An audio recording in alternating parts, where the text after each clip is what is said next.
Hello and welcome back to a bonus episode of Finger Guns.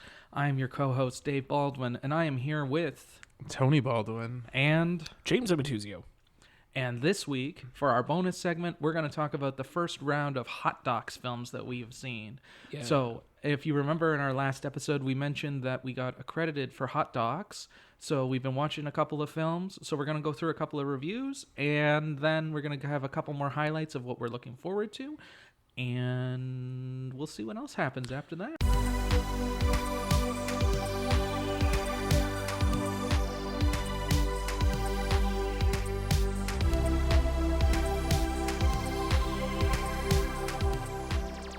Yeah. It's just been, I've watched 7 or 8 so far. So, we got to get some of these out. Show off. I know. We got to get some of these out now so that my thoughts are there. Otherwise, the next episode's going to be 8 million years long. So, that's why this bonus episode exists. We got to give the fans what they want. Exactly.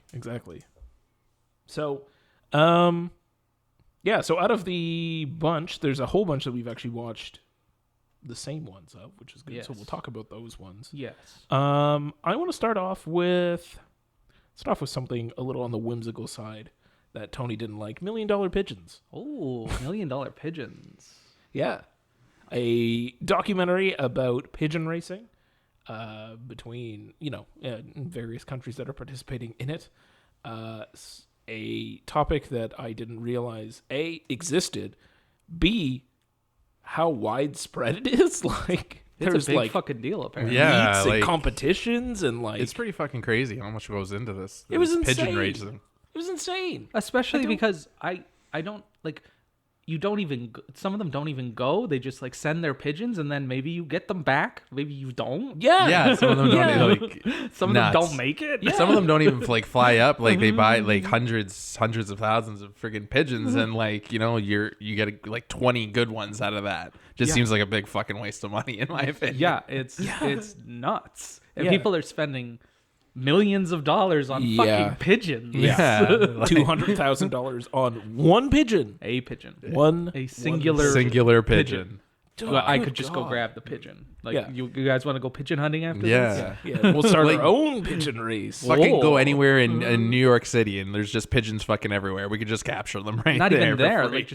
My wife hates pigeons. She hates birds in general. She's afraid of birds. Settle down, Hitchcock. I know. She's had a few incidents with birds, but she would be terrified of this movie.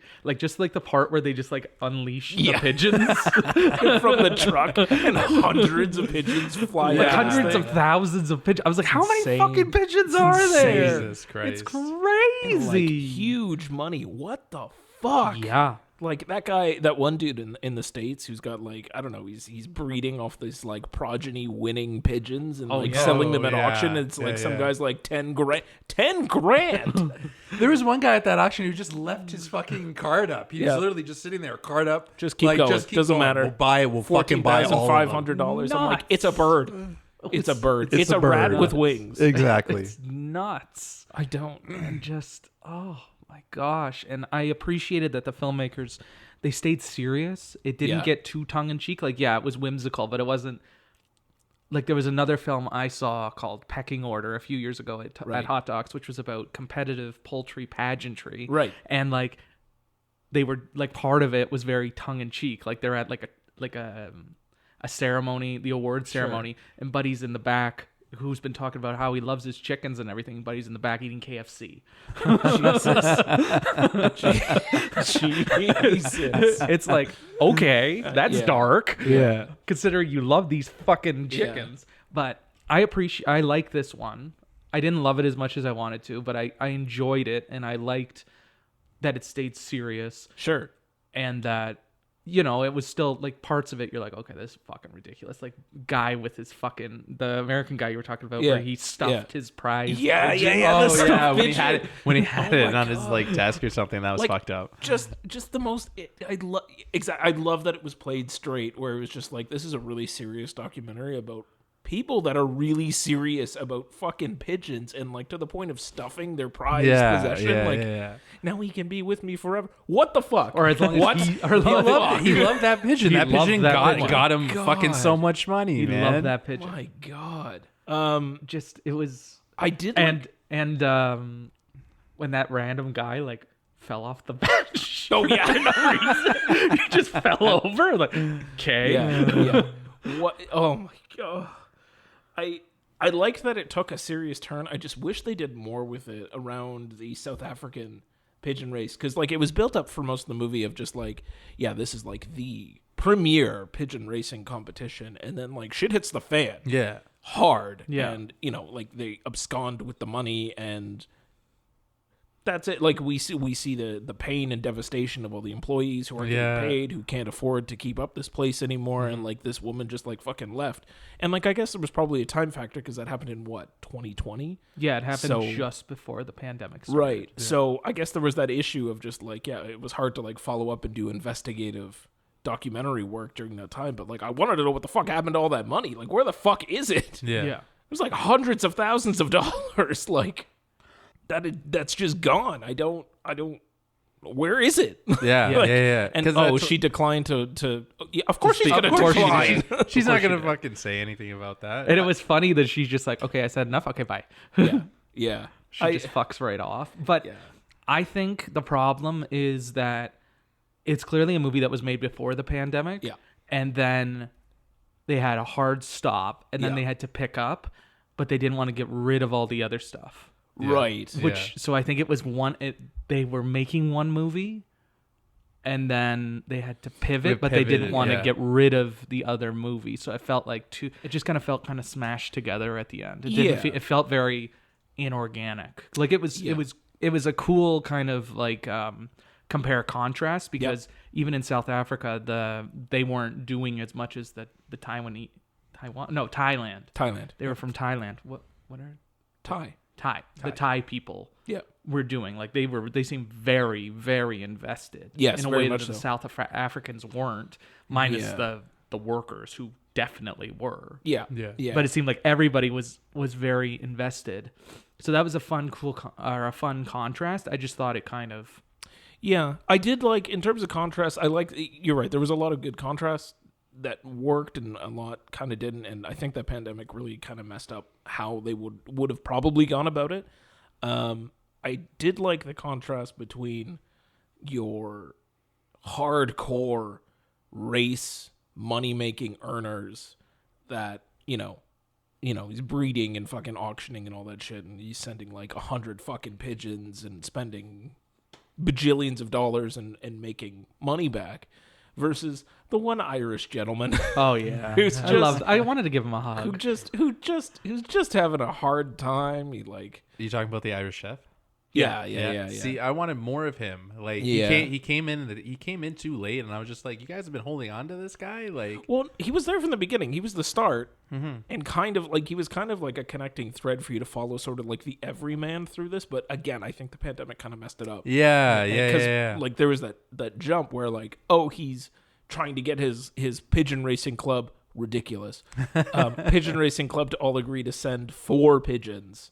And then they do, and that happened like all of a sudden. Like it was hard, and then all of a sudden 3 of them were dead. And I was like, what the fuck? Like what happened? Like did I miss something here? And then like it jumped from that to, oh, I lost my wife and like she's kicking me out. And I was like, whoa, how much time is passing here? Like, Well, he also shaved too, and there's that one bit where the guy's like, "Who the fuck are you?" Yeah. Like that's funny. But at the beginning, yeah. like they were showing him unshaved, like the later interview, and then they cut back to him in the past, and it threw me off for a bit too. Yeah. Who the fuck is this guy? Who's this guy?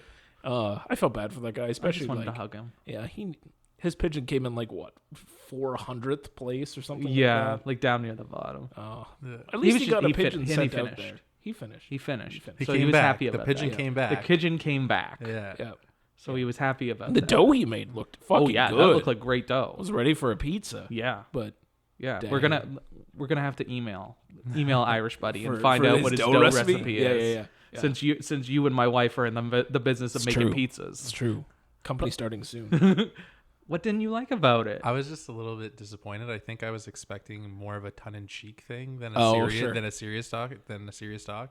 Maybe I just had like unrealistic expectations. I don't know. It was just not what I was expecting. I may have was set more- you up for failure on that by saying it was whimsical. Yeah, But it may- is it's a ridiculous subject. Oh, matter. it's definitely a ridiculous subject matter. I just couldn't. I couldn't get on board. Some of the subjects that they picked weren't interesting enough. Like I said, like I wanted more of the Irish chef.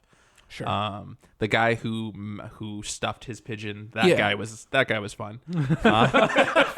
Fun is a good way to describe that Fun guy. is the right word. Yeah, but like I was just Fat guy on a bench, also fun. Like there were fun characters. Yeah, Yeah. you're right. They just weren't given a lot of time. They just You're weren't right. given a lot of time. So I don't know. Maybe I just went in there with a different expectation, and it just didn't vibe with what I was hoping for. And then I love the last line. He's like, dude, it's something along the lines of, dude, it's just a pigeon. Yeah, yeah. But it's not just a pigeon. I know it's not just a pigeon. My God. All of that said, Yeah. I think we need business cards for this podcast, but I want to be credited as pigeon fancier. Oh my God. That's like, what a I title. want to be. Like, Yes, what said the hell? People, pigeon fanciers. What? Yeah, I just- love that. I love- was fucked. I love that. But I enjoyed it. Yeah. I wanted to like it more, Yep. but I thought it was pretty solid. All things considered, it's clear to me it was clear that they had a setback with the pandemic, Yeah. but for what it is, I thought it was enjoyable. I'm hoping for $1 Million Pigeons 2, where they finally figure out what happened to all that money in South Africa. I want the investigative 4-part mini-series doc about where the fuck that money went, man. Yeah. Find that woman. What the hell? I liked it. I liked parts of it, but it was kind of a disappointment for me. All right. No, it's so fair. that's 2 yays and a nay. Yeah. All right. All right. What's next? We want to talk a little more seriously? Yeah, let's go serious. All right, let's go serious. Let's move on to make people better. Oh fuck. Oh yeah, you're going real Let's go serious. real serious. Then we'll come back up with some lighter shit and then back down again. All right. All Let's right. do it. So, Make People Better. A documentary about the first doctor who successfully completed gene editing on a human. Successfully, and then then they gave birth. The mother gave birth to birth twins. successfully. Yeah. And then he disappeared. Yeah. So, And then he was imprisoned. yeah. Yeah. Well, yeah. Yeah. Kinda? Maybe. Well, like, he, we like- don't know where he is. It says at the end It that says he's at the Yeah, end. yeah, It says he's at the in end. but he's yeah. in prison. Yeah. They don't. Prison. They don't really show Yeah. him in prison. Yeah. Yeah. Yeah. There's no evidence to say he's actually there. So that's alarming. We also need to mention this doctor is from China. Correct. Yeah, the entirety of this success takes place in China. I liked the subject matter insofar as it made me sit there and start questioning the ethics around gene editing and like the idea that it could go down to designer babies. They mentioned that a bunch, and even though the doctor who successfully completed the procedure had no intention of that, and his sort of drive towards it was like trying to eradicate certain diseases. Yeah. And his focus was very admirable in terms of focusing on that area in China that the government gave like, what was it, 30% of the population AIDS or HIV because they fucked up and were like reusing needles to do all these like blood tests, which is fucking fucked. Yeah.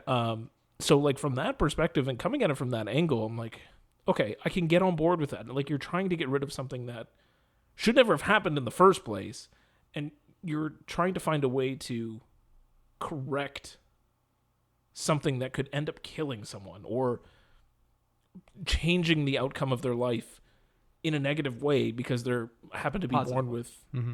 no they would like changing their life to a more positive outcome when they could have been born with HIV and had a really shitty or short life. Who knows? Well, that's what he removed from their genetic code. Correct. Was the code for HIV. Yeah, it was the code for not full immunity, but to be like resistant to HIV. Yeah. That was the yeah. edit that he made. And like he wanted to like give like those parents who wanted to have children, right, but were afraid to because they were HIV positive, right? Exactly. That was an easier thing for me to get around, but then you got deeper into the documentary and like he was starting to work with that other doctor who was like, oh no, we're doing fucking designer babies. You want your baby to have blue eyes? That's fine. Let's just do it. Like, we can just edit the code.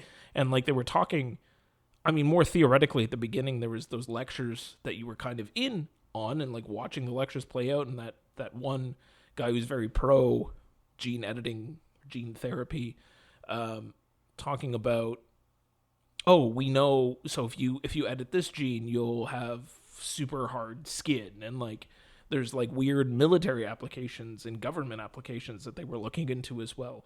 That's what I was thinking of when they started to get deeper into it, like the government side of what gene editing could do. Yes. And that's where I started having my ethical dilemma of just like, is this okay? I don't know how I feel about the fact that, and I know there's a lot of clips from like Fox News, which is never wonderful to see, but did you see Biden yesterday? Yeah. Skewers to Fox News. That was amazing. Yeah. It was interesting to see those clips though, because like some of the points about the idea behind, well, if you start allowing designer babies, it creates an us versus them, those who are edited and perfect, quote unquote, versus the rest of us who can't afford it, and that dichotomy between the rich people that can afford this therapy and the poor who can't. And that was like, yeah, that's interesting. So I think for my own personal ethical dilemma, I settled on the fact that I'm okay with it if it's heavily regulated and used for correcting like diseases or like, you know, like getting rid of ALS or something, or like, you know, your kid's going to be born with cerebral palsy. All right. No, now there is no such thing as cerebral palsy because it's gone. Like, we can fix that. Like, it's still like a really invasive procedure because none of it can be done naturally. Like, it has to be an IVF procedure. And like from the very minimal amount of experience that I have in the IVF world, it is not a fun or good time procedure. Like, this is not something that you can just easily like go get done. Like, this is work and a lot of it, and it costs a lot of money. And so like, I can totally see that. And some people would probably be like, yeah, it's worth it because I can afford whatever the fuck. But I don't know, to give some people that hope of, I don't want to pass on this genetic condition on to my kids, so I'm not going to have kids, to give them that option of, well, you can. You just have to do this, and you can have a child. Like, if that's what you want, you can do it. I think that's fine. Going down that other side of designer kids and custom order, like you fill out a form, here's what I want for my child, and then they just make you a baby, is fucking weird and a little bit too much for me. Well, you say that, but there's already like the donor program where you can do something like that already. Something like that. Like that already. Like, you can definitely be like, oh, he has blue eyes and he has all of these things. Okay, that's the one I want. Sure. So you can There's no guarantees with that. It's just like, okay, so he has blue eyes. Yeah, you know this is more of a guarantee, but you can still do this already. Exactly. I think it spent a lot of time on the doctor and on the procedure and the fallout. I think they needed more time with him doing the shady stuff with the designer baby guy. Yeah. Because I don't think that kind of like was like, hey, he's actually doing this too. Yeah. It just kind of like dropped at the end. I was we've like, been praising him the whole time, but maybe he's he's just as bad as the rest. Yeah. But they didn't really do much with that. And I feel like that was a disservice to the film. It felt like it wanted to do two things. It wanted to talk about like that ethical dilemma around designer babies and like the problems, pros and cons either side of gene editing with CRISPRs and adjusting that, but also follow this doctor story together, and it just didn't mesh the right way. It could have meshed a little better, or the other, or maybe a bit of both. But like, yeah, you're right. Like, be a little bit more fair in your assessment of that doctor instead of, oh, he's great. Oh my God, look at what he did. He finally did it. Blah, blah, blah, blah, blah. Oh, everyone just owned him. Oh, where did he go? Let's go find him. Oh, by the way, he was also like going to this like fucking island in China that they have like no regulations whatsoever, so that you can do all kinds of medical experiments with this fucking guy. And this fucking guy was like gung-ho, like, let's craft a baby. Like, it's like, you left that at the like, what was it, like 10 minutes before it ended? It was like a little end note at the end, like, oh yeah. Because it is fascinating. And when you said you were having ethical debates, I was like, oh, come on, it can't be that bad. And then like after I turned it off, I was like, okay.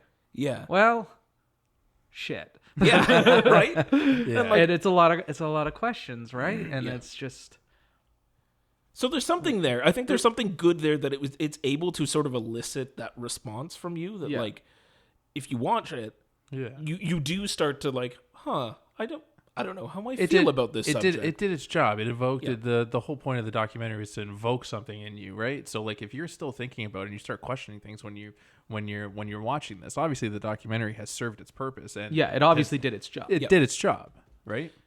Correct. And it probably just went about it the wrong way, because that's the message that I took away from it. I don't give a fuck. Like, I care about that doctor. I hope he's alive. But that's it for me. Like, the rest of it was inconsequential to the internal debate I was starting to have with myself and, like, the ethics around creating a kid or editing genes and DNA. That seemed more important to me. Like, the doctor ended up feeling like a second option, like a second throwaway sort of plot that you're kind of following loosely throughout the whole thing. Focus, I guess, is probably I would probably, say that's fair. Yeah. What about you? I liked it for the most part. I thought it was horrifying. That's a good word for it. horrifying. Sure. Horrifying. I have down here that it reminded me of a David Cronenberg movie. Sure. Right? Sure. Like, this is definitely Could be. some kind of territory that he would do. I believe that the doctor did have Brandon. Brandon. Probably more Brandon. Let's go with more Brandon. Yeah. More mainstream. Yeah. Basically, the doctor had good intentions. Can we stop for a second? Yes. You think Antiviral is a mainstream film, or Possessor is a mainstream film? Okay, so maybe not mainstream, but more why don't we just say more Brandon speed? Okay. Yeah. So some more Cronenberg progeny speed. Okay. Exactly. Continue. Sorry I just about wanted to clarify. Yeah. Glad. Thank you. He did have good intentions, but the part that I can't get past is he's playing God, basically. With he's finding a way that, okay, this person's gonna have HIV, but he's gonna change the DNA so that person does not have HIV now. Well, it's not a guarantee. Not a guarantee, but still. And I just The idea is that the idea that they would he will not have it. He will not have HIV. And I just feel with this kind of technology in the wrong hands, and keep in mind it was in China. I'm not trying to say certain things about that culture, but Then just don't. it's I get it. Yeah. right. It's that thing of it's in the wrong hands. And it's going You're afraid of it being. Yeah, in the I'm wrong afraid hands. of it being in the wrong hands, because once you have that kind of power, you can easily militarize it, and you can start making super soldiers, and we've seen this movie before. Yeah. No, yeah, I'm with you, and that's sort of where I was going with it too. Like, I'm happy, I'm fine with it if it's being used for a very, very specific purpose. With But you very, know- very heavy. But you know, regulations. it's not going to. I 100% because of the whole China aspect. I get it. Not even In just that. general, Even if the American, Even if it doesn't even matter. it doesn't. It doesn't matter who has the It will, technology. yeah. It will eventually end up in the wrong hands. Yes. Yeah. Because we cannot have nice things in this world, and, No, I know. and history I know. has proven that. But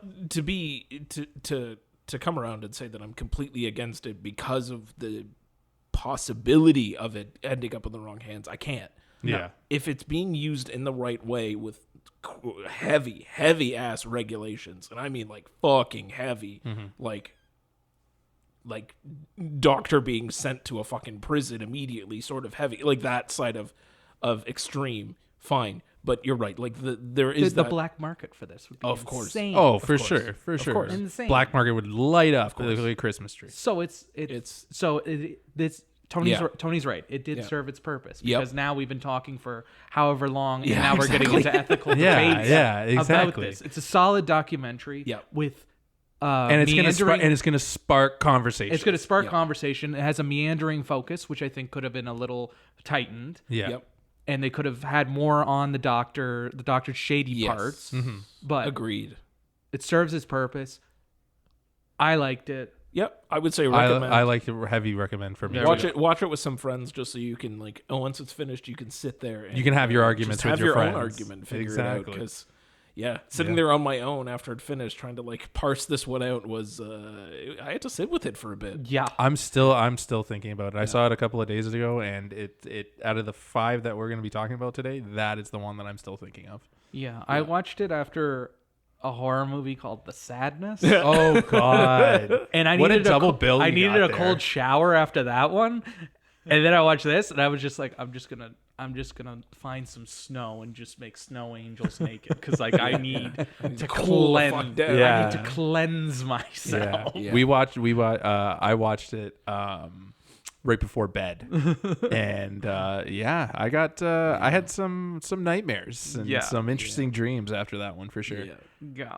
So let's go on to something a little bit more, a little lighter. Let's bring it back up a bit after that deep ethical dilemma we're having. Still working 9 to 5. Oh. Yeah. Documentary about the making of the movie 9 to 5, starring Dolly Parton, Jane Fonda, Lily Tomlin. Tomlin. There you go. Yeah. Weak sauce. Shut your face. It's not just about that though. It's also about the 9 to 5 100%. movement as well as the fall as what came after the film. Yes. I did not realize all of that was tied up in there. I know, right? That was kind of interesting to see. Like, Right. and again, none of us were. Well, Dave was briefly alive in the '80s, but none of us were alive when this movie was made. So yeah, it was new-ish subject matter to me. I hate the fact that it's still fucking relevant now. Well, yeah, It's That probably even bothers more me. relevant now it's than it more was back relevant then. now. Yeah, but it was interesting to see how like tied up everything was in it, and how much of an activist like Jane Fonda was, and like that's. Did you not know she was a big activist? I did, but like around this movement in particular, and like how she got like involved, and like she had people from the 9 to 5 movement consulting with like the move. Like there was a lot that she did to bring this thing to life. So I liked it. It made me want to watch the movie. Yeah, I really. I'm wanna see the definitely film. interested in the movie too. I really want to. Yeah. I wanted to see it prior to this, mostly because I love the song. Sure. But like after watching the doc, I've watched it twice now because I watched it before South by Southwest, Right. And now I've watched it again. They've changed it since South by, and I think it's a lot. It's a lot tighter and it's Okay. a lot better. They what did they change? so there were more interludes of, you know, at the beginning, like there's like the typewriter and there's like weird shit kind of like flying around type thing in the credits. So there was like a title sequence for each section of the movie that did something like that. So they got rid of those. And there's a lot less of Allison Janney. She talked a lot more. Oh, okay. And there was a lot more on the musical, and it kind of got like, now it's very much, this is the movie and this is the fallout, as opposed to before it was kind of like some of the fallout was kind of parsed into it. Oh, I see. And there was more on the musical, and there was more on what else? I'm just trying to think. There was a little bit more on the TV show too. Okay. Because they were mentioning more of Jane Fonda's involvement in the TV show. So they tightened it up. They tightened it up a lot more, and I think it was a lot more rigid and solid. And I still think the ending is a little kind of like wraps it up a little too. Felt a little tacked on too. It feels a little tacked on. Remember, all this is happening. It's like, oh shit, yeah. Right, okay. It feels a little that feels a little tacked on still, but it feels. I liked it a lot more. The first time I saw it, I was kind of like, yeah, this is enjoyable. I really want to watch the movie now, but it's kind of meandering. And now it's like, okay, this is much more solid. So I appreciated it a lot more. And I liked the talking head interviews in this. Yeah. And I remember I was embargoed from talking about the duet at the end. Oh, right, yeah. So I was like, oh, that's kind of cool. I'm not allowed to talk about a duet, but sure. And now it's like one of the key points in the movie that they're promoting. So I think that's it. I think that's interesting. But I liked it a lot more this time. Like, it's not a hard hitting documentary. Like there's still some parts where you're kind of like, oh yeah, like Lady at the end with her getting paid 20% less. Yeah, like that's fucked up. That's fucked up. It's fucked up. Like, that was one of the things I wrote down as well. Like, it's fucked. Like, it was fun that this movie that was made back in 1980 still has like it has a legacy, man. Like, it was, you know, tied up in a movement, and like it had a message and had a moment, and it was a big hit and all of that.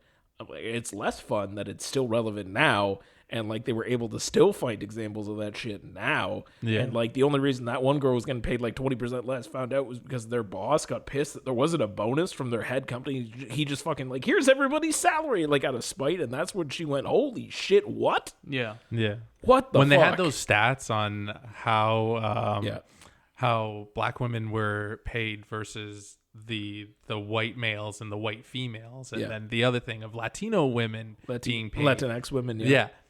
Being paid less, and like just the percent gap, it was just so like holy shit. Yeah, like it's like we all, it's bad. I would say the three of us are closer to woke than others, but we know as that cis hetero white men, as cis hetero white men, we knew this was happening, but it feels. It's more pronounced when you actually see it. When you see the numbers and they actually have the graphs and everything. Like we're not like none of us are like, holy shit, I can't believe this is happening. It's more of I didn't know it was that. I didn't bad. know it was this pronounced. Yeah, and especially like skewing heavy, like man, Latinx women 54 cents to the dollar. Yeah. What the fuck? Like that is horrific. abysmal. Yeah, and there was more interviews with like business owners and kind of like other women of color that had nothing to do with the movie. Oh, just so there was more of that in it. So yeah, I think that kind of helps put that kind of makes that message a little stronger. Yeah, agreed. I definitely like that. The message was there, and I get it. It made me want to watch the movie. I almost fell out of my chair when Harvey Weinstein showed up. Oh my god! I literally the words that were gonna come off my tongue was "LOL, Harvey Weinstein." I fell out of my seat. So much LOL. Fuck? That interview just super cringe. Just oh my god! Like I can't believe he said that. Widened. I can't believe he said that. Yeah, most people in my office would want to say something about me. I'm like, did they ever? Did they? Yeah, that was good. I wonder why, Mr. Weinstein. That was fun. Harvey Weinstein was a producer of the 2008 Broadway. What the fuck were you thinking? Fuck? Yeah. What the actual fuck? Yeah, that was... Talk about a man who thought he was completely untouchable. Seriously. When you watch that interview and you hear it, you see him laughing and the things exiting his mouth, that is a man who literally thinks that he is on top of the world. Good God. Well, he was at that point. Oh, he was. The cards hadn't started crashing down yet. Yeah. Well, I like that was kind of like the pivot point that they used as well to start moving forward through time to the fact of like Me Too. And I also like that they had to put up a little reference card right after his interview. And I was like, oh no. Yeah. Just, you know what? It's funny. Like on our first 35 millimeter Saturday, you know, like you see Harvey Weinstein's name come up now and you're just like, cringe, just like, oh god, like any part that I see his name, it just brings a little yikes to me. And then like to see him out of no one could have prepared me that he was gonna be on the screen. No, seriously. Like all of a sudden it was his face and I was like, oh fuck no. Turn it off. It's like where's my holy water? Yeah, but it's like Voldemort coming onto the screen. He shall not be named. Jesus, it's like a jump scare. Yeah, literally fucking jump scare. Oh. That's the ethical debate then about Harvey Weinstein, because there was so much. We can't like. There's so much that he was involved in. Yeah, that's intrinsically changed the landscape of cinema. Yeah. So you can't have it. Yeah, without knowing that he's a shitbag. Yeah, and you have to constantly remind yourself that he's a piece of shit. Yeah. So it's like, yay, we're watching Pulp Fiction. He produced it. Yeah, he made a lot of money. He made a lot of money off it, and fuck this guy. But yay, Pulp Fiction! Yeah, like you can't just separate him from it. And it's true, right? And I'll bring up the example of when you guys are gonna laugh at me. I go through. Is it about Whip It? It's not about Whip It. Damn it. I'm going through my stats on Letterboxd, and one of my highest producers is fucking Harvey Weinstein. Yeah. I obviously don't want that anywhere near my stats. But it's hard. It's hard. It's not you're going. You can't searching for Harvey Weinstein. You're just watching. You're watching cinema and you're watching films and stuff, and he's attached to almost fucking everything for a while. That like he had his mark. He had his hand on everything. The only good thing you can say now is that he made his money. Yeah. You're not giving him any more. No, Yeah. absolutely Like, not. Now, you go to a screening of Pulp Fiction. Miramax doesn't fucking exist in the same way anymore. He's no longer a part of it. He's not making any fucking back end money off of that anymore. There's no residuals for that man. Yeah, anymore. no, he made his money, Like, and that's fucking it. It's it. So like now you can take a breath with him, but it's still All of that said, yeah. 9 to 5. 9 to 5. Yeah, let's We trailed off a We little trailed bit. off on Harvey Weinstein. Sorry. Fuck that guy. Yeah. We need to talk about 9 to 5. I really want to watch it. 100%. I thought all the interviews were really fun with Yeah. them, and they're kind of parsing together how everything came together, Yeah. how she came up with the song, how Oh yeah, like, sitting in the car. I love and It's like I great. loved that Dolly Parton was like, I want to be in this movie, but I need to write the theme of song. course she does. Yeah, That's hardcore. She's a That's singer. hardcore. Especially- That is No, hardcore. and like it's crazy at the time too because she was like, her career hadn't fully taken off yet. Like she was on the cusp. well known as a She good was about singer. she was about to hit the big 100%. time. And she made that decision of like, sure, I'll be in your movie, and like it's my first time. I've never done it before, but I'm gonna write the song. Like to have that foresight ahead of just like, yeah, no, I'm gonna do it. And they were like, Sure. oh, all right, sure, you go ahead. And then it became fucking 9 to 5. Like, what the fuck? That song is an all timer. Yeah. Yeah. Holy shit! She wrote it in a car. Yeah. Yeah, with her nails on the Yeah. the cup or whatever Yeah. it was. But yeah, and then like Lily Tomlin not wanting to be involved, and then she wanted to be And involved, her partner and then giving her shit. Like, what the fuck is wrong with you? her partner named Jane Yeah. giving her shit Yeah. about saying no to Jane Fonda. Yeah. You don't say no to Jane Fonda. I would never. I know. would No, never. you would never. I would never. She is not Also, a woman. I you really say no to. I want to see China Syndrome, and I want to see Coming Home. Is that what it's called? Coming Home? Coming, Yeah. the one with John Voight, right? Yeah, yeah, Coming yeah. Home. I definitely want to see China Syndrome for sure. Yeah, I want to see both of those. Yeah. Yeah, it made me appreciate Jane Fonda more, who I didn't really know all that much about. I knew a bit, but I'm not like a huge like Jane Fonda stan. I kind of am now. Good for her. Yeah. She's a really- bad bitch, man. She gets arrested Yeah. at rallies all the time. Seriously. Like she is one of the stars that puts her mouth where Yeah, her yeah. money where her mouth Yeah, is and yeah. fucking invests in these causes.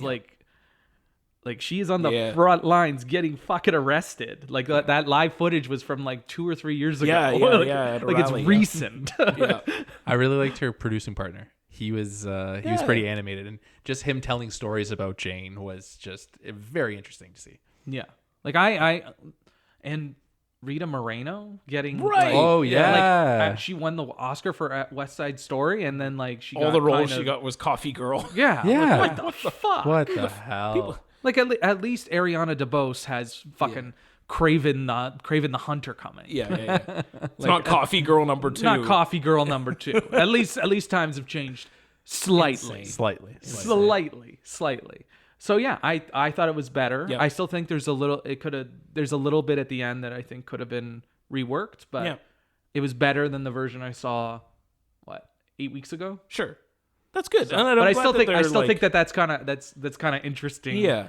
Change up in 8 weeks. It's like a completely different movie. Yeah. yeah, and it exactly. feels better to Yeah. watch this version. So and like I think they were saying in the fact sheet that from their PR reps that it was like 10 minutes shorter. I think 10 minutes. which yeah. is that's crazy. Like they cut out 10 minutes, they rearrange some things, and it suddenly like it works. It's fun to like think about like how movies and documentaries like are made that way, and that just 10 minutes of footage can make like a huge difference. Yeah, in the can way make that or break lands. Yeah. Yeah. So this is definitely a yay. Yes. And also watch 9 to 5. And also, Oh, I yeah. guess we're watching 9 to And 5 some this Jane week. Fonda. Yeah, we I might have to guess do a so. Jane Fonda retrospective. Totally down. Yeah, because James is a Jane Fonda stan now. yeah, I'm so in. I went into this with an opinion about it. Yep. And now that I'm talking about it with you guys, I'm changing my opinion. Yeah, about yeah. it. I liked it talking about it with you guys and going through the parts and stuff. I actually liked it significantly better than I thought I did. Yeah, that's all I can really say. It has some highs and lows and stuff that it could have been trimmed fair. out and stuff. Yep. But overall, let's fucking watch 9 to 5, man. I'm fucking down. Okay. Are we gonna stop talking now and just go watch Yeah, I'm Frankie, just gonna- Frankie and whatever? What's their name? Grace and Frankie. Grace and Frankie. Yeah. Yeah. 'Cause Yeah, I yeah. went to the set of that. I got to. Did I you? got to go in the house. Yeah. It was cool. Oh, that's That's awesome. cool. Yeah. There's no roof. Oh, well, yeah. Yeah, but that I makes didn't. sense. But I've never really been on like a live set type thing before. Was that in L.A.? Yeah, in LA. They had it all ready to go type thing. Like, Cool. Like they had like the sand in the back type thing. Just like the set, like it was all like it was bigger than I thought, but like the staircase goes to nowhere. Oh, sure. and Yeah. then there's no roof. Right. So I thought that was really cool. That's cool. Because I've never really like the sets I've seen that we threw together at White's are a little different than a set being used for a Netflix show. Yeah. Like a permanent set. Yeah, like permanent set. Yeah. Well, I was on Hannibal and they had the same thing. There's usually no roofs in it, right? Because like that's where lights. That's where they stick the lights. Yeah, but you don't think about it. Think about it like that, Yeah. right? No, You I know totally that it get is, it. but you don't think that Yeah, it is. and you don't think about the fact that like it's in the middle of a sound studio, so when they're looking outside, that's not actually outside. Yeah. There's a big fucking light in the way. Yeah. Well, it's usually a curtain, Yeah. right? And then they just blast the light through the curtain. Yeah. All right, number 4. Number 4, let's dip back down to something slightly more serious. All right. TikTok boom. Ooh, TikTok boom. Yeah, talking about the rise of TikTok. Yes. and Do you boys use TikTok? No. I do not. Yeah. I look at you have an reels account? on Instagram. I do not have an account. Apparently, there are videos of me on TikTok. Right. I know And your wife's. My your wife's wife is big in very that. much into it, as is my mother-in-law. Wow. Yeah. Good for her. Yeah, she has like a whole segment called Story Time where she basically just tells stories from like current stories or the past stories, and some of her stories are. Is she got a big following? I don't know if she has a big following, but if you guys look it up, I definitely want to hear some of these stories. they're wacky. They are wacky. Yeah. So TikTok boom, talking about the rise of TikTok and how it's become the number one social media app in the world. I did not know that there was 2 versions, but I guess that makes sense. That makes There's sense. that would in make China sense. and the outside of China version of TikTok. I did not know that there was 2. That makes perfect sense. It makes sense. I get Perfect it. sense. And it's what is it in China? It's Donwei, I think, which is fun because like the Something symbol like for that. TikTok is like a D, and I was like, oh, yeah, okay, It makes sense. Yeah, Now I'm it with makes you. sense. I'm there. I wasn't the biggest fan of the stock. I thought it had some interesting things about TikTok's rise and its owners and where it came from and its merger. It's all stuff I kind of already knew. It didn't make any new argument or topic come up that I hadn't heard already before.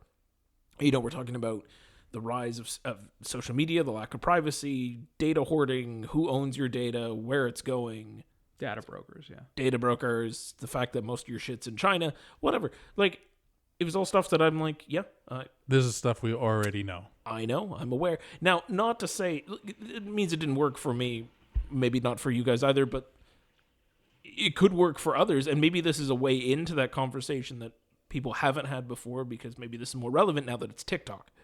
And because that's so huge and prevalent, and there's everybody and their fucking mothers, literally. Have TikTok. Yeah.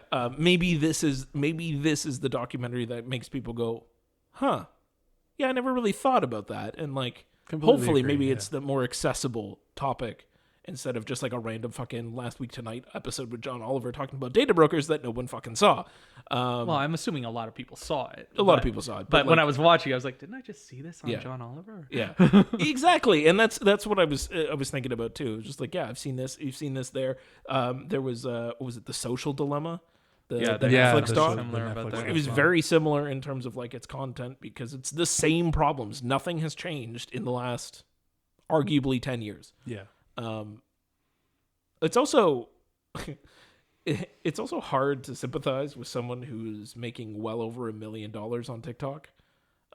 Like everyone, like there was that moment in the documentary where there was that bit in history now, we'll call it, where TikTok almost got banned. Yeah. In the US, yeah. In the US, and like people like the people that they were interviewing and following, which was a good thing to do, like angle it on the people that use it and are like power users in the TikTok world. It's just hard for me to watch, someone go, oh my God, I don't know what I'm gonna do. TikTok might be going away, and I'm like, yeah, you make a lot of money. Like I don't. Get Cool. a fucking Yeah. job. Apologies that you do not have Yeah. marketable skills. Yes. Yeah. And that Invest that money. you didn't have a good investment plan. Yeah. Yeah. And like I felt bad for that one girl who was like trying to help her mom and everything else, but like at the same time, where's your investment strategy, girl? Like you bought like an apartment, you have all of this shit, you're living the lavish lifestyle. Where's your investment manager? Exactly. Like, where's your financial advisor? Exactly. And I thought that it was a good dichotomy there too, where she's talking about political stuff, Sure. and then, but it doesn't get hits. So then we had to watch this fucking like super voyeurist, creepy her in a bathing suit. Oh man, that was really fucking icky watching. Which I was like, it's like, why is this in slow motion? What am I? Okay. What is this? and then her boss bitch outfit that just seemed the camera was just a little too focused on. Yeah. And I was like, that's a little weird. Also, how many people do they need to interview in fucking warehouses? Oh man, Why is it just TikTok all warehouses? Why is that the only place you can interview someone? Why is that girl who makes eyeballs working in a fucking dank warehouse? What? That You was think you cool. need That's cool. very though. cool That's shit. very cool shit. Do you not need like a sanitized clean room to make something that's about to go in somebody's eye? Oh my what God. the fuck? Like, Man, I was just like, how many people are in why is this the go-to location is a fucking warehouse? COVID happened, Dave. There's a lot of free warehouses right now that you can just Apparently, squat in. Yeah. Apparently, a lot of squatting warehouses. Yeah. What did you think? I have some feelings. I want to hear what you thought first because we keep going to you last. Well, it's all good. It's all good. I thought it was interesting for the most part. Like I liked Spencer X got really annoying really fucking quickly. I will say that. I wanted to smack him around a couple of times. Was literally when I said I was hard to sympathize. Someone was like, it's hard to sympathize with a millionaire TikTok beatboxer. Yeah, exactly. Like fucking settle down there, man. The person that I really liked was that high schooler, the Afghan woman from Afghanistan. yeah, Afghani who teenager, literally went against her school and wore the Afghan colors to her graduation ceremony. I thought that was incredible. But other than that, like you said, James, like it really doesn't tell you anything. Yeah, it's horrifying when you see some of the numbers and stuff and see all that stuff, but it's not new information. Like you knew about it to begin with. But I do feel like this doc is very accessible. Yeah. And if there's one documentary that will drive home that debate about the internet and how your data is stored and stuff, I think this one should be the one that breaks open, because all the new generation is on TikTok. Like our fucking little cousins are on TikTok. Yeah. Like Well, they're not so little anymore. Well, they're not so little but anymore. they're in the age of the. But yeah, they are Gen in that. Z. They are Gen Z. in that. You're right. Right, and they're that like, target demo of this. Exactly, and they know more about TikTok than we do. Like, but you guys say that. My son, who's 2 years old, is obsessed with watching videos on my phone. And since I don't have TikTok, it has to be like the Instagram Reels. Yeah. But I'm pretty sure whatever algorithm Instagram has is just whatever I show him. Right. So like today, I was just watching duck videos. Yeah. Just fucking duck videos. And that's what I'm hoping that people start to realize. It's just like, it's not what you subscribe to. It's not what you're like. It's down to how long are you looking at this exact specific topic? Yeah. Did you look at it this long or this long? If you looked at it for 4 seconds, that means maybe you like it. If you looked at it for 3.99 seconds, oh, maybe you didn't like it. We'll show you less of that, but more of this. Like, it's insane. And that other clip where the girl said, like, how did TikTok find out I was bisexual in 7.3 seconds? And I didn't know for 20 years. You have 2 billion people that have TikTok that are all being sorted categorically. You want to know how it fucking knew? Because it has 2 billion data points that it can use at any time to figure out exactly who you are. You want to know why it fucking recommended you a peanut butter and jelly sandwich? Because it fucking knew that people like you, exactly where you are, what you do, what you like, and everything else at this exact time, at this exact moment, we're probably thinking about food, and here's a peanut butter sandwich. Like, it could have been anything. They could have maybe showed you a taco, and you would have been like, oh, yeah, you know what, I am hungry. But it chose a peanut butter sandwich in this case, and it guessed correctly. Well, I don't like peanut butter, James, and now my phone is going to hear the words peanut butter, and it's going to serve me fucking peanut butter ads. Just like it's been sending me fucking, saving me or showing me ads for stuff my wife was looking up all week. That makes sense. Because it's figured out your household. It's not using. Like, I'm putting that myth to bed right now. It is not using your microphone at all. It is that good. When you have that many data points, it is scary accurate. how it can figure everything out, and it knows exactly who you are, it knows exactly where you live, it knows exactly who's in your household, and it can figure it out for you. Motherfucker, I'm going to see you later today, and I'm going to show you my fucking peanut butter ads. You do it, you buddy. fucking asshole. You do it. It's because it knows that you, a 35-year-old Okay, we're man... good. We're good. All of that said, I thought this movie was a fucking train wreck. Oh, wow. Like, yeah, okay. What the fuck? What is it about? It's all over the place. Yes. There is no we've been talking about the other movies, and we've kind of been like, here's the through line, or here's the guy who's kind of similar threads. What the fuck was this movie about? Sure. It's all over the place. Tony's going topless right now. Apparently he's so amped hot. on. I am so hot. You know what? Shirts off. Shirts off for this. Shirts off for this. I'm keeping my shirt on for a minute. Okay. You guys are fucking weirdos. Anyways, it was all over the place. It reminded me of an essay that got cobbled together the night before, because it literally could not.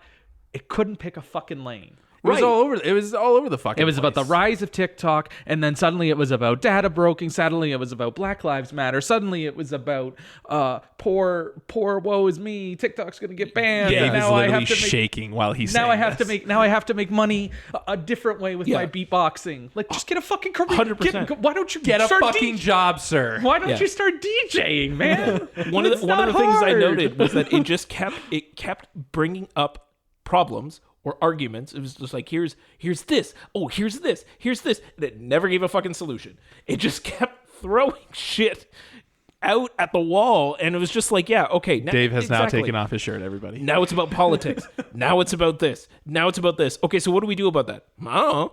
Yeah, but here's this. It's all over the place. They're dangling keys in front of you to make sure that it's like, oh, you remember this? Do you remember this? Do you remember this? Like, it's like, I appreciated where it was putting the history elements in, and I appreciate it as like an entry point. Yeah. But if you already know about most of this stuff, it's nothing new, really. No. There's better documentaries. There's better documentaries that you can watch about this. Like, some of it is fascinating, don't get me wrong, and it's made very slick. But what the fuck's it about? What's your thesis? There was that whole thesis. There was that whole bit about shadow banning. Like, now I'm just remembering topics that it threw at me that I just don't even care about. And a whole anymore. bit about fucking Trump when they trolled Trump at the rally, with his rally. Which is hilarious, but okay.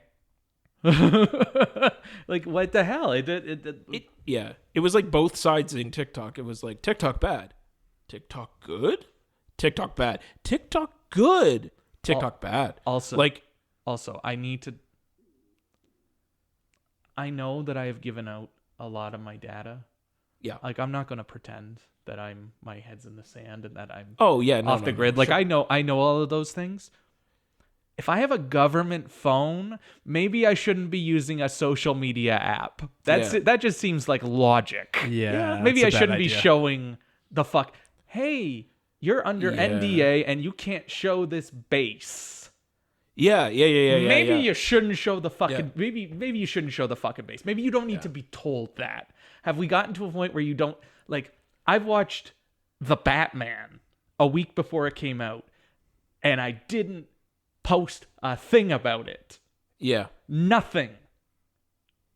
And it's a movie. Yeah. You're on a government base, a secret government base, and you think, oh, let's roll some fucking video. Yeah, exactly. What do you fuck?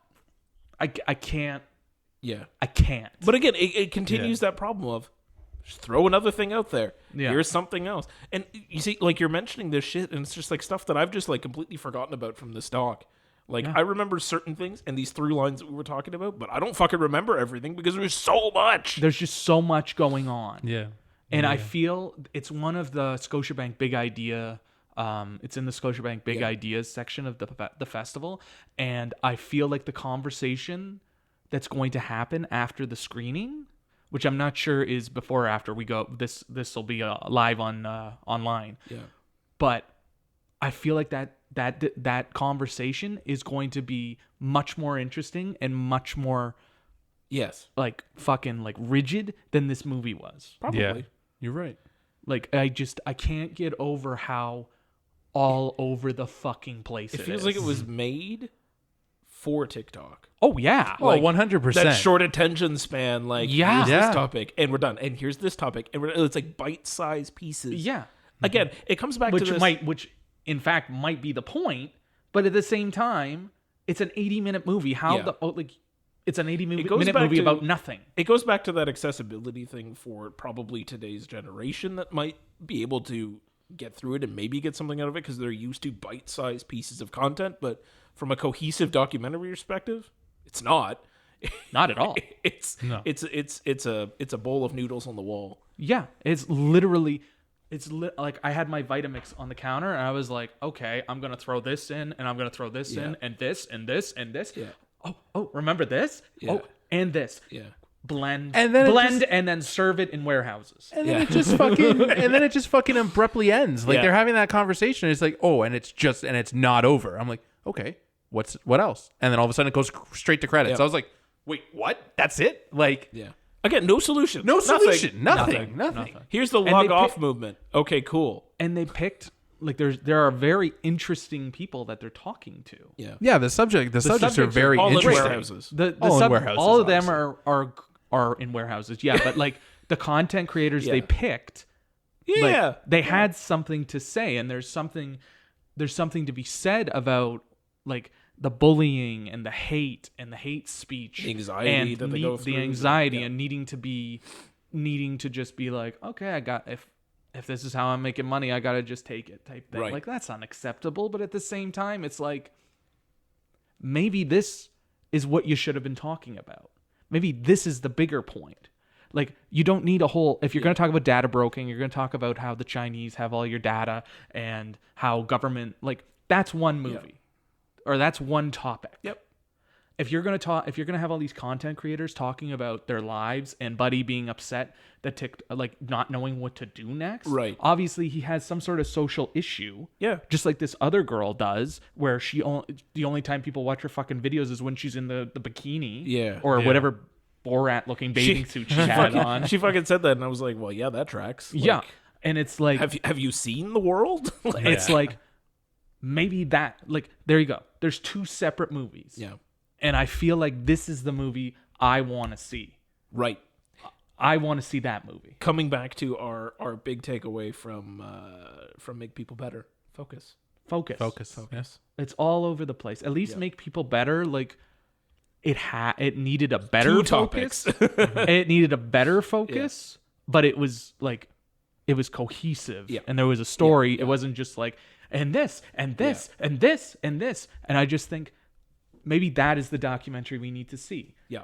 Is anxiety and depression and what these content creators are going through to remain relevant because they want to keep making money.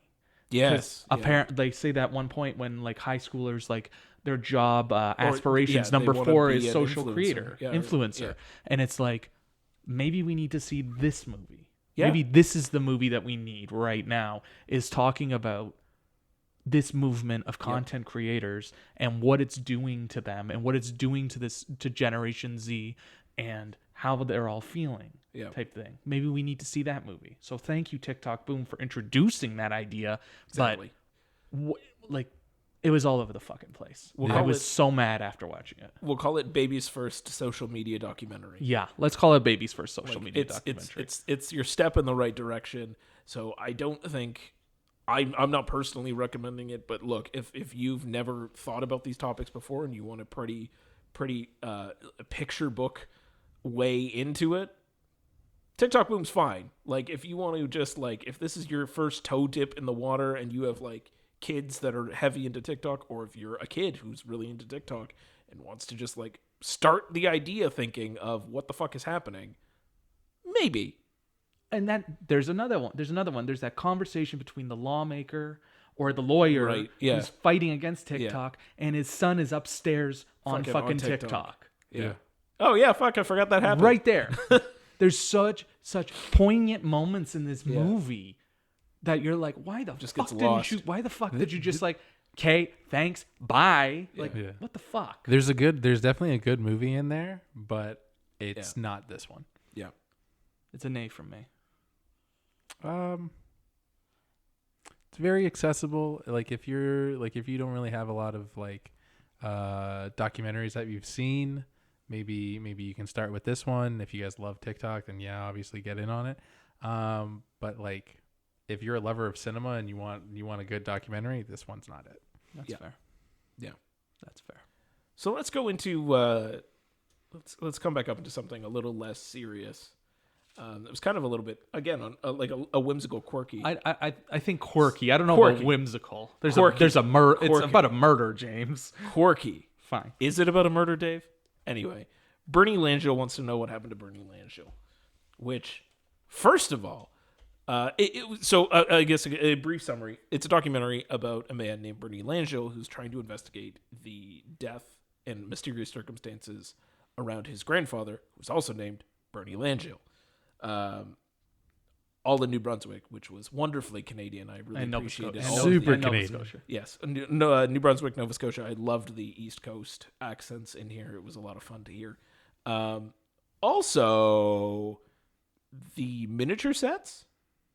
Oh, the Wow, the that was puppets, cool. so good. That What was a cool. fucking So good. cool way That to was a shoot this great documentary. Yeah, I love the Instead of, reenactments do- like that. Yeah, instead of they- doing yeah. the reenactments that are Yeah, like, so- whoa, So somebody instead of Yeah. so instead of reenacting with actors, Yeah.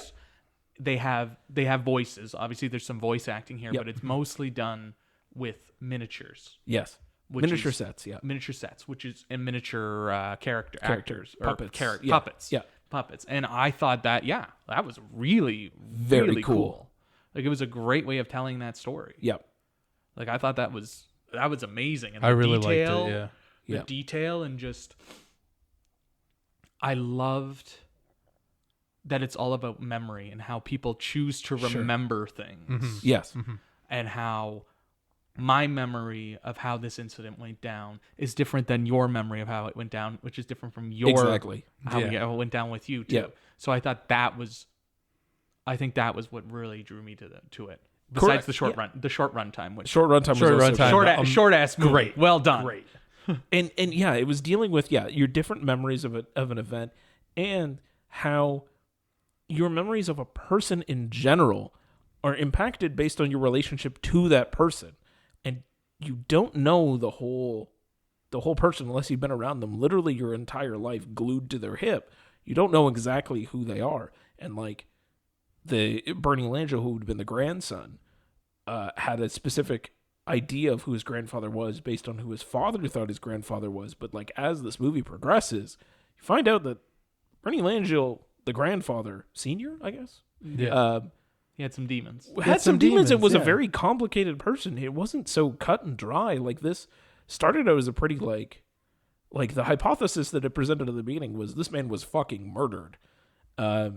And then as you go through it, you go, huh, was he though? Like, and by the end you're like, oh, I guess he wasn't. Like, Well, But you don't they, even- you they don't leave know. it. They leave. Yeah. They They leave leave it it pretty open-ended. ambiguous. Yeah. yeah. It's not that it's still open ended. Yeah. Type thing. Yeah, pretty- it's I tend to lean towards the fact that he I- probably fell down the stairs. Yeah, I do too. It, like that part makes sense. Yeah. It's just the other stuff that's kind of Oh yeah. wonky There's some and weird, still- questionable there's shit. some Like questionable shit. everything that happened after his fall, yeah. was weird. Yeah, it's Like, very That questionable. weird army doctor. What the fuck is Oh, up with yeah. that guy? the Yeah, car yeah. on the other side. Yeah, the ambulance on the train tracks. Yeah. Like what? Like Well, what that the was fuck? when the Oh train- yeah. They reenacted. Yeah. that was fun. Yeah, I which enjoyed seems to that. be about what happened based Yeah. on like what they were describing. Like immediately, like in the beginning, he was like, "Oh yeah," and the ambulance got hit by a train. I was expecting like just fucking destroyed. And this guy was Yeah. decimated by a train. And then they showed the miniature, and then they were talking about it later, and I was like, "Oh, I guess it was just like the miniature was, where it was just kind of like it hit the front. It just got clipped. And, like, yeah. a clip. Yeah. Yeah. Just a weird little story, but like I appreciated this man's like investigation Yeah. into trying to figure out what happened and piecing things together. I thought it was a little heavy on oh hey, here, can you read this news thing? Oh hey, here's another one. Oh hey, here's another one. It's just him and the camera describing the news clippings. It's still a little different than how TikTok Boom did it, where it Sure. was like, here's the thing, we're just gonna read it word for word. Sure, Like sure. that's a little different. It just in that bit, where there was that one section where they were talking about the doctor that beat him up. That felt like it went on a little bit too long, and it was always cut with like the cut to the miniature post box, which is cool, but it was just like ting, ting. I think some of that is like COVID too, right? Because like they show the shots of them talking to him, and they're like 50 feet away from him. Yeah. I think for me, I think the one thing I wanted answered the most was he got his dad's blessing to do it. Yes. Right? But his dad didn't want to talk about it because obviously he's been through a lot. And like we find out more about Bernie and who he was type thing. And like maybe he wasn't all fucking peaches and roses. He was a complicated man. Why'd you name your son after him? That's like my key takeaway from that entire movie. Why did you name your son after him? I don't think his dad knew. I know, who his grandfather really was. But he still had whatever relationship with him, right? Yeah, but it was trying to deal with that fact of like you don't really know a person, right? And like even some of the kids didn't remember that one of the other kids was there. Like I know, but like if he obviously has an emotional and visceral response enough to not want to be on camera, not want to talk about it anymore. Right. Why did you name your kid? Like it just seemed maybe like, at the time it was it was okay, but I just feel like it was something that should have been addressed because he's like it's important to me because he has the same name that I do. Yeah. But it's like why the fuck do you have that name? Because like everything's in a name, right? Yeah. Or even if he just like his dad didn't want to be filmed, maybe he just like talked to his dad off and just was like, yeah, when I talked to my dad about why I was named this is what he told me. And like you don't have to that way. He's not in the movie. You can just. Yeah. Talk about why. Yeah, I just think that was a missing thread that I think I would have liked answered because I like not like memory being weird and how this fucking destroyed the family in different ways and how maybe there was another bit where they said like the dad left and he basically raised the other brother on his own. Right. And I was like, maybe we should talk about this a little more. Yeah. Like, it just felt like it was like this one was focused. This one was like laser focused, but there was like little pieces where you're kind of, or breadcrumbs where you're kind of like, maybe we should. Maybe this will illuminate sections. Maybe this will say something else.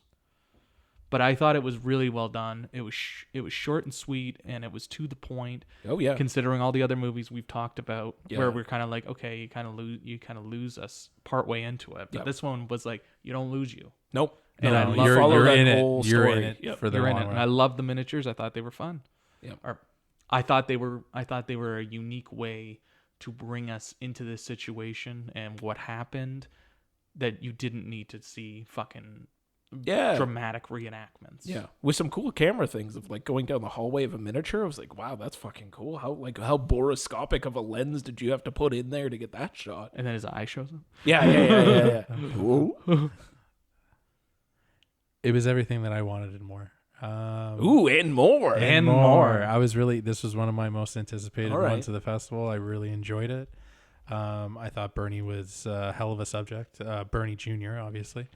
And even Bernie Senior, he was definitely an interesting character to talk about. I feel like that part at near the end when they go into the grandmother story, like the wife, and like her story and like how she interpreted things and like the whole events leading up to it and everything, and just seeing Bernie hear that, it was like a huge gut punch because it was like literally like his whole world shattered because his idea of this grandfather that he had is completely changed, and he's just like, oh shit, he's not the guy that I thought he was, right? And I thought that was really emotional, really well done. The miniatures really well done.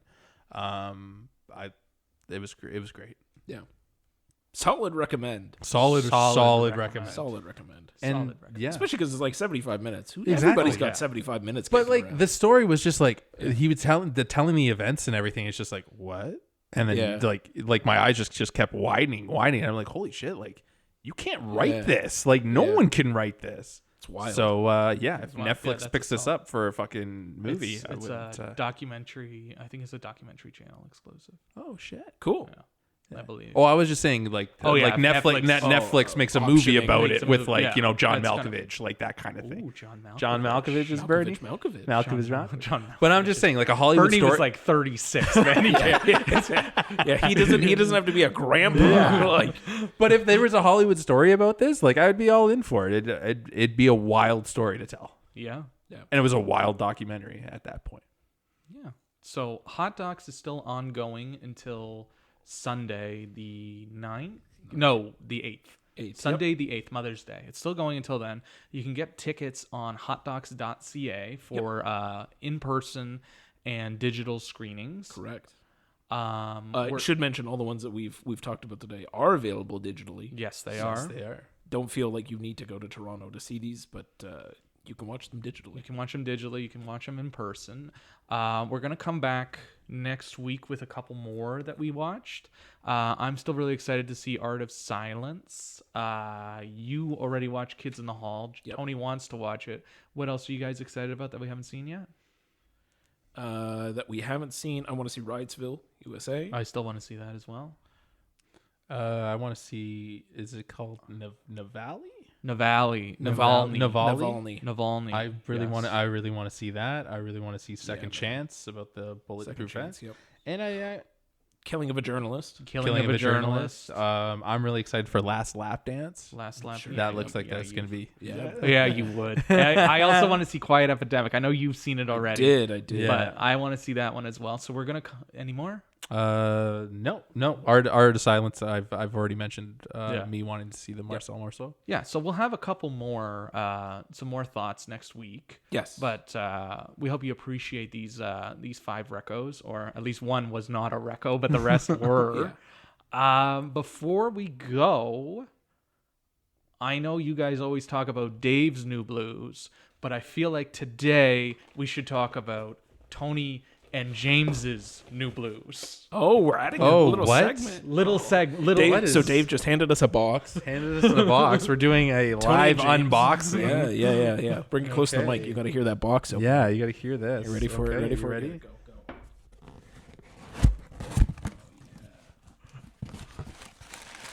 Oh shit! Oh shit! What do we got? What do we got? What do we got? We got some Arrow movies here. What Is do we it? got? We got. I don't know how to pronounce this title properly, so can someone help me out there? Ivan's Etc. Ivan Stick? Ivan Stick. It is a movie with Peter Weller and Danny Houston. Very Hollywood story. That seems like a Tony Blue. I appreciate you calling him Peter Weller this time and not Peter calling him Weller. RoboCop. It's actually RoboCop. Everybody, we have that. That one was mine. That's definitely a Tony film. I am pulling out the next one. This is a James one. He's very excited. Oh my James, God, what it's- am I just giving you? Oh, you just gave me Audition. Takashi Miike's Audition. I watched this. What was it, last year?